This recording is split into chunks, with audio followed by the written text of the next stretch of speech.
Vamos ouvir o que disse o presidente Lula. Não cabe o presidente da República gostar ou não de uma decisão da Suprema Corte. A Suprema Corte decide, a gente cumpre. Sabe? É assim que é. Eu, aliás, se eu pudesse dar um conselho, é o seguinte: a sociedade não tem que saber como é que vota o ministro da Suprema Corte. Eu acho que o cara tem que votar, ninguém precisa saber. Votou a maioria 5-4, 6-4, 3-2. Não sei ninguém saber. Foi o Showa que votou, foi o Camilo que votou. Porque aí cada um que perde fica com raiva, cada um que ganha fica feliz.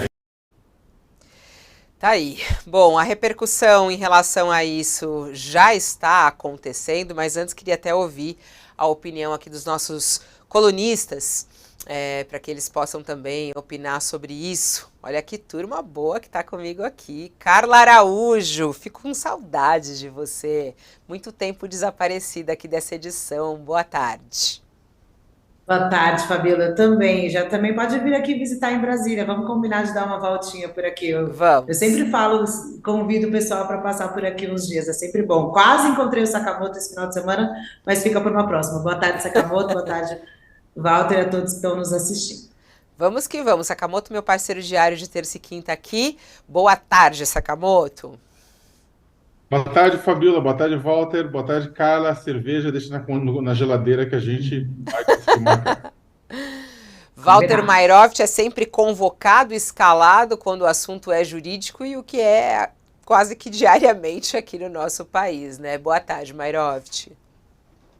Boa tarde, Fabíola. Oi, Carla. Sakamoto, um abraço. Ouvintes, boa tarde. É bom, não? Nós estamos num Estado de Direito, então a gente precisa sempre discutir as questões legais, as questões constitucionais e até os bolas foras, né? Como, por exemplo, esse do presidente Lula. Eu vou até começar com você, Mairoft, porque depois tem todo um conteúdo político, né, que o Sakamoto e a Carla podem trazer para a gente, mas eu queria muito saber do ponto de vista jurídico, né, essa declaração de Lula. Isso faz parte da democracia, professor Mairoft? Quer dizer, votos de ministros do Supremo podem ser secretos ou o Lula falou uma bobagem aí? Olha, vamos, em primeiro lugar, a pessoa pode ouvir voto. O voto é secreto na cabeça de muitos. Agora, o voto do cidadão, esse é secreto. Agora, o voto do ministro não tem o mesmo significado. O voto significa a decisão do ministro. E se é ministro do Supremo, uma decisão, na maioria das vezes, sobre questões constitucionais. Numa democracia, o poder é do povo. Quem comanda é o povo. É o povo que precisa ser informado. Quando o Supremo decide, decide em nome do povo. Isso é bom ficar bem claro. Países da União Europeia, Itália, por exemplo, tem lá, atrás dos juízes, tem uma placa em todos os tribunais. A justiça se dá em nome do povo e todos são iguais perante a lei. Então, justiça se dá em nome do povo. Por evidente, não pode ser secreta. Justiça secreta é coisa de ditadura, de república bananeira e mais, coisa da Idade Média que ficou para trás. Hoje a regra é a publicidade. Quando se fala em que votos do ministro não precisam ser publicados, quer dizer, divulgados, o Lula erra em cheio, faz uma confusão. Porque, e mais do que isso, não se pode esconder do povo quando o próprio poder é dele. Então, foi um bola fora. Agora, uma opinião, talvez ele tenha confundido com o voto, com a palavra voto, e, por outro lado, talvez o subconsciente dele tenha extrapolado, pensando no Zanin, que não admite nem furto de bagatela, furto famélico, o princípio da insignificância, de gente que rouba ou furta coisa para comer. E o Zanin vem muito mal. Então, talvez o subconsciente do Lula tenha clamado: vamos esconder o voto do Zanin, ou melhor, os votos do Zanin. Mas, tecnicamente, constitucionalmente, o princípio é da publicidade. O princípio da publicidade nas democracias, nos Estados de Direito, é o princípio que proíbe a justiça secreta. Flávio Dino, diz que isso é um assunto de pauta. Só que ele esqueceu de dizer, de pauta antidemocrática, de não se fazer isso, não se pensar nisso. Volto a afirmar, nos países da União Europeia, toda a sentença que é publicada, toda a decisão que é publicada tem um prefácio que diz: em nome do povo, a justiça decide, porque a justiça é do Estado. O Estado atua em nome do povo nas democracias. Então, só por aí dá para ver que é um assunto que, se entra em pauta, é um assunto antidemocrático. Então, precisa sair da pauta. Muita gente, e ninguém falou nisso, é importante, muita gente pode dizer, o internauta já escreve, porque eles estão sempre atentos. Ora, mas as questões que são decididas secretamente pela justiça. Atenção, assuntos referentes a direito de família, a direitos personalíssimos que dizem respeito apenas à pessoa ou àqueles que estão em litígio. Por exemplo, uma investigação de paternidade. Então, todas essas questões, tem gente pensando naquele falecido animador de programa, do Gugu, tá? Essas questões, por dizerem respeito só às pessoas, elas são privativas. Essas não se dá publicidade no interesse da sociedade, no interesse maior da sociedade. Mas o resto não. O resto é publicidade. Senão, nós vamos voltar, Fabíola, como você lembrou, à Inquisição, ao tudo secreto, às conventículas, aquilo que se fechava, que ficava secretíssimo, a pessoa acabava condenada à morte, tinha a cabeça cortada, ou a igreja mandava executar e o Estado executava, por exemplo, Giordano Bruno, que foi colocado na fogueira. Então, tudo isso se dá de forma secreta. Isso é medieval. O direito penal se humanizou. E, mais do que isso, o Estado democrático prevaleceu. Nós estamos, Lula, no século das luzes, que veio no século XVIII. Então, é o século das luzes, da democracia, da publicidade, do povo comandando pelos seus representantes e ficando a saber do que se está decidindo. Então, volto ao ponto. Quando o ministro da Justiça diz nos Estados Unidos é secreta, não, ele erra, não é secreta, é pública, é publicado, se dá publicidade. Quando ele diz, na Europa, sim, até já falamos que é. Por quê? Porque se atua em nome do povo. Mas vamos deixar claro, nos Estados Unidos, a pátria da democracia, não, o que se dá é uma forma, mas o povo fica a saber. E, por saber, vamos deixar um caso bem patente, do dia a dia. Sakamoto vai lembrar bem do que eu estou falando. Estou falando do Trump.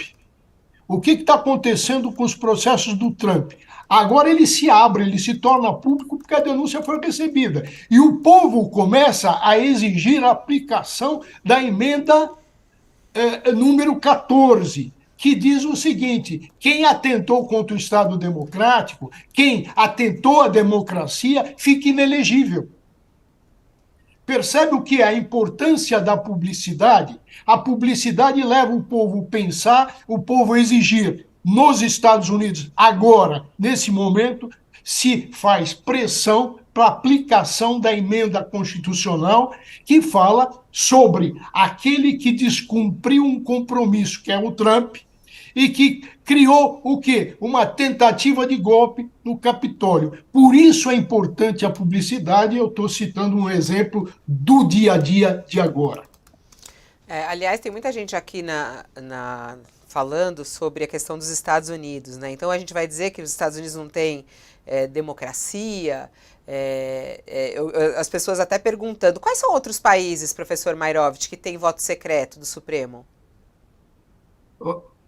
Países do voto secreto em corte é país antidemocrático, são as ditaduras. Não se trata se trata de voto individual ou voto coletivo. A corte decide. Então, se reúne, por exemplo, na Itália, vamos supor, casos de máfia, se reúne o quê? Um tribunal com juízes togados e juízes populares, e se decide por unanimidade. Então, se vai buscar a unanimidade. Então, e aí se decide, se dá decisão, se torna pública a decisão. Não existe país democrático onde a justiça é secreta. Existe a democracia. Demos é povo, kratos é poder. O poder é do povo. Daí a conclusão de todos os constitucionalistas. Quem comanda é o povo. O povo precisa saber. Por quê? Porque quem está decidindo em nome do povo. Os ministros estão lá do Supremo a decidir em nome do povo, não em nome próprio, em nome do povo. A necessidade de se saber. E está aí a importância. Nós precisamos saber, por exemplo, que o Zanin votou contra a tipificação e injúria racial, que o Sakamoto fez menção. Porque a gente se assusta com tudo isso que vem acontecendo. Então precisamos saber quem é que os nossos representantes. E se pisar na bola, tem impeachment. É assim que funciona na democracia. Tem a ver essa declaração de Lula com o momento que ele está vivendo, Sakamoto? Explica pra gente aí qual é o contexto político dessa fala hoje, no mínimo polêmica, de Lula. Não, tem sim, Fabiola. Inclusive o presidente Lula deu um tiro no próprio pé, né, ao defender que os votos sejam sigilosos, né, para evitar ataques a ministros.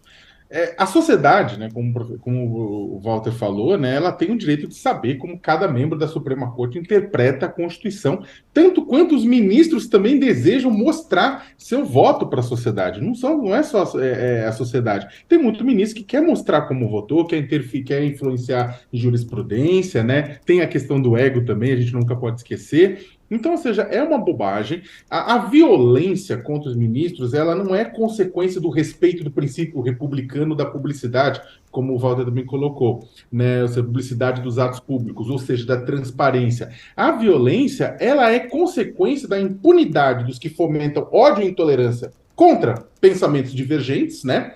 E da incapacidade exatamente dos três poderes, inclusive o poder executivo, em reduzir a ultrapolarização que desumaniza a diferença e torna esse ato de atacar instituições quase que uma regra, quase que uma norma, né? Fomentado por lideranças autoritárias.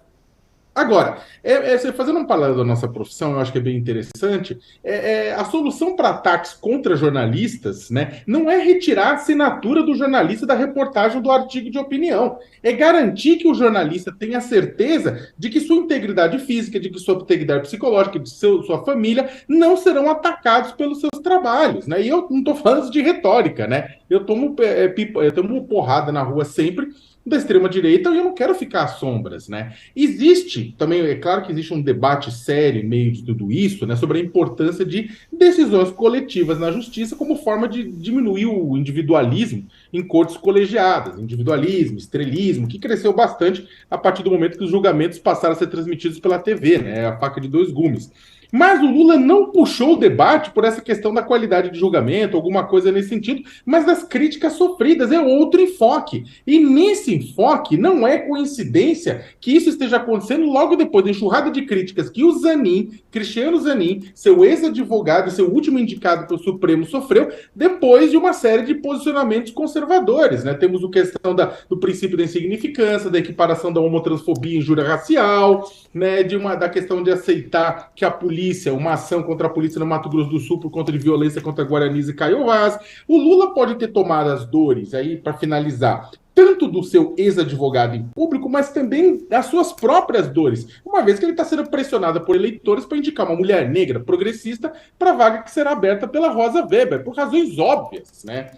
Tipo, o Brasil nunca teve uma mulher negra progressista. O Lula, na verdade, durante a campanha, falou da importância e se calcou nesses grupos para poder se eleger. Negros e mulheres deram mais votos do que brancos e homens para o Lula, né? Há uma dívida histórica com relação a isso, né? O Lula poderia, só para terminar, o Lula poderia ter falado sobre as ações que estão sendo tomadas pela Secretaria de Políticas Digitais, pelo Ministério da Justiça, pelo Ministério da Educação, para reduzir o ódio e a intolerância. E não fez. Ele foi, na verdade, fazer o quê? Ele foi dar um pitaco sobre o regimento de outro poder. Se nem o Alexandre de Moraes, se nem o Luiz Roberto Barroso, que foram os principais focos de ataque nos últimos tempos, por também terem presidido o TSE, não pediram isso, por que um presidente da República vai pedir? Agora, ele vai ter que responder, vai ter ruído, vai ter reclamação, vai ter comparação injusta com o Bolsonaro, porque o Bolsonaro é um autocrata e o Lula não, mas vai ter tudo isso e ele vai ter que engolir seco.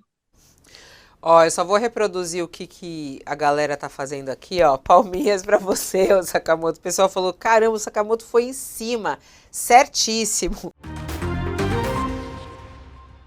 Já comentou sobre a declaração de Lula. Vamos lá, Lucas Borges conosco ao vivo aqui no All News, trazendo a repercussão dessa fala polêmica de Lula, defendendo o voto secreto no Supremo Tribunal Federal. Você não vai me dizer, Lucas, que o ministro Flávio Dino concordou com Lula, hein? Boa tarde. Olha, Fabiola, boa tarde a todos. Fabiola, o ministro Flávio Dino fez o que ele costuma fazer com certa elegância, que é dar uma saída pela tangente. Ele falou, Fabiola, foi um veja bem. Primeiro que eu achei interessante, ele falou agora conosco, com a imprensa, após uma cerimônia de formatura da Polícia Federal, né, do qual o Ministério da Justiça responde, com o presidente Lula. O presidente Lula estava presente, mas não falou. Saiu.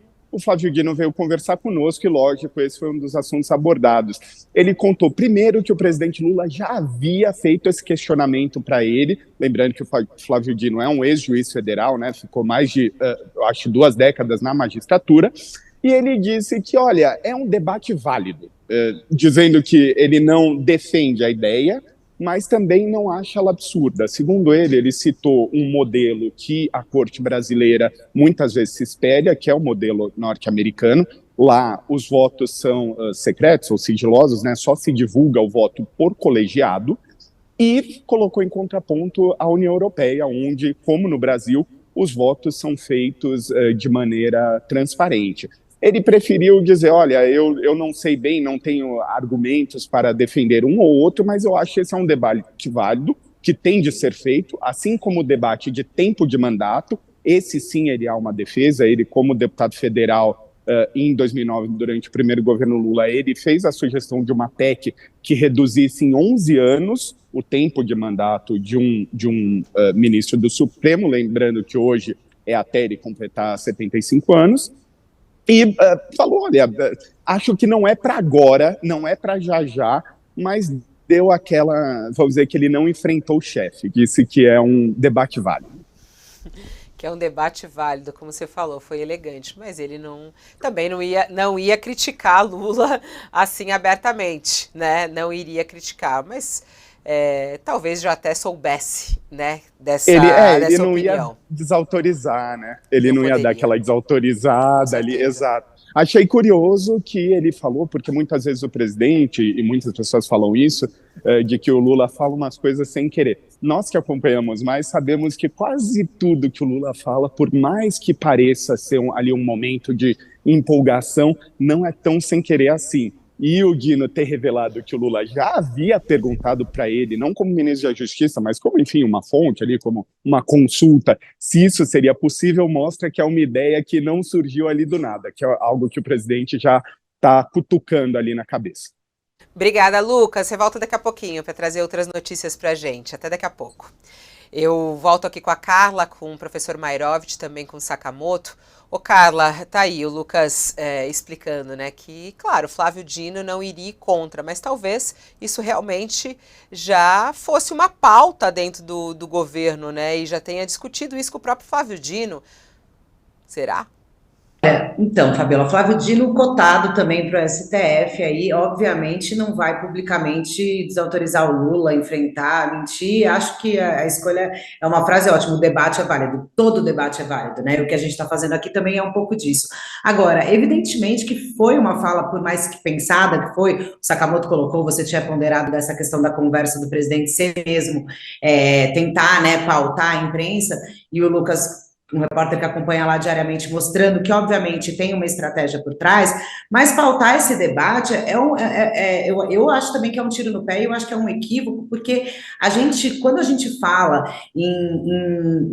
na falta de transparência, né, digamos assim, a gente está falando num retrocesso. E aí, quando a gente está discutindo também a possível ausência de uma mulher na Suprema Corte, já vai ser mais um retrocesso. Então, o Lula, nessa área, realmente se mostra aí incomodado com as críticas que o seu ex-advogado, hoje ministro do Supremo, Zanin, tem recebido, e mostra aí numa espécie, não sei exatamente se é uma vacina, se é uma provocação para esse debate, mas acho que é uma colocação infeliz, porque a gente perder a publicidade dos votos, como o professor Walter colocou, é um direito da sociedade, né? Não é o voto secreto da urna, é o voto de uma decisão da Justiça, da Suprema Corte, que a sociedade tem que saber. E aí essa questão do o ministro não pode sair na rua, infelizmente, foi vindo numa crescente do que a gente veio, né, vivendo nesses últimos anos, que culminou com esse tipo de violência para os ministros. Mas a gente não pode, por conta disso, punir a sociedade de acompanhar assuntos importantes que estão, né, em debate na Suprema Corte, e a sociedade, mais do que isso, tem que participar, tem que saber como votam os ministros. Eu acho que o presidente Lula teve uma fala infeliz hoje de manhã, que aponta para um retrocesso, como aponta a provável e possível escolha dele de um homem branco para a vaga da ministra Rosa Weber agora no mês de outubro. Qual?